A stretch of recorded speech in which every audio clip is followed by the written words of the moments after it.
Booksmart on HGTV. Can you dig? It's true that anything is possible with a little hard work, even turning a boring bedroom into the wild, wild west. The best part is, it didn't take a whole posse to do it. I'm Jack Burnside, and I live in Mesa, Arizona. And I'm Sherry Burnside. And I'm Elizabeth. And I'm Addison. With a little help from my family, I took my son's bedroom and turned it into a Western Town train station.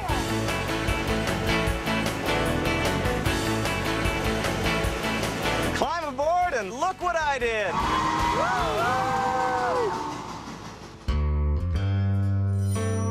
Before my room was a train station, it was pretty plain, you could say. When we moved in, I mean, it was a brand new house, regular tract home, and it was just 4 blank walls. There's all kinds of room, but I decided I wanted the Western Town with the swinging doors and the train bed. So we started sketching it out on paper. This is the kitchen table. And he's like, yeah, like that. And we went and bought some wood and got started. I mean, he helped the whole way.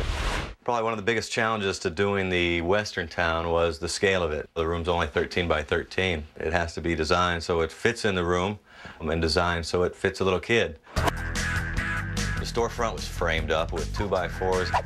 We bought some beadboard paneling, nailed it to the framing, cut some holes out for windows. One of Addison's biggest requests was the swinging doors. They originally had spindles in them. We took them out and put some glass in, and of course made it Addison Station. Inside, it's small, it's child size, so to get in there and build is somewhat difficult. Another challenge was to design a window that would be safe and would be scale on the Western Town. So we called a cabinet company to see if they had any extra cabinet doors, and sure enough they did. So we were able to cut a hole in there in the panel and open it up. It has safety glass in there so nobody can get hurt, and it was a great way to look inside the Western Town and see what was going on. And here's the train car bed. This is probably the most fun to do. Starting at the bottom, we just used some 2x6s and torched them to make them look like a railroad tie. Coming up, we built the wheels and the truck parts and the rails out of built-up foam. The wheels were cut out of many pieces and painted up to look like iron with like a two-tone, just paint wash. For the frame, we used 2x4s and painted them black and added 1x3s. These posts are actually what hold it up. For effect, we added bolts all the way around here and around the drawer here. And again, storage was a must. So we made that pull out. It's a great game table. One of the other requirements, probably the top requirement for the room, was the secret storage compartment, which, don't tell anybody, but there it is. And it looks like Addison took out his secret stuff. When we were building the storage crates, it was pretty cool because I got to use the air nailer, which is pretty much nail gun, but faster.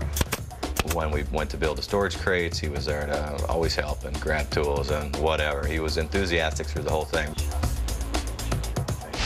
The other part of the storage unit is all the controls for the train that goes around the ceiling. The sound, the lights, make the train go is right there. The train smokes. It has a smoke unit, and with the lights off in the room and the stars on and it's smoking, it's really something to see. I was surprised myself that in the end it was much more than the sum of its pieces.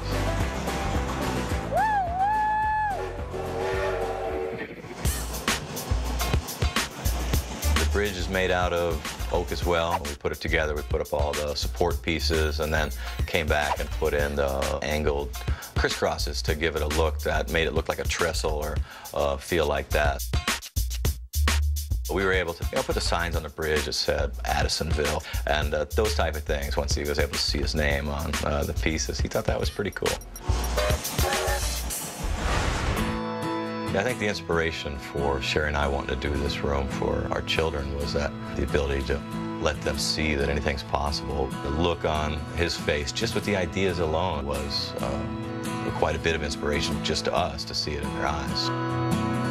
I lay down bed and look at the stars because in there is my name somewhere, but I still haven't found it in the last 4 years. The room was a lot of work, but in the end, see the reaction, and boy, it just garnered so much attention. For my boy, he got his 15 minutes of fame very early.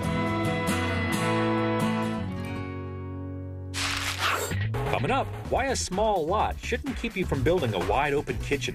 Plus, building up muscles and appetite while creating a personal pizzeria. Sunday.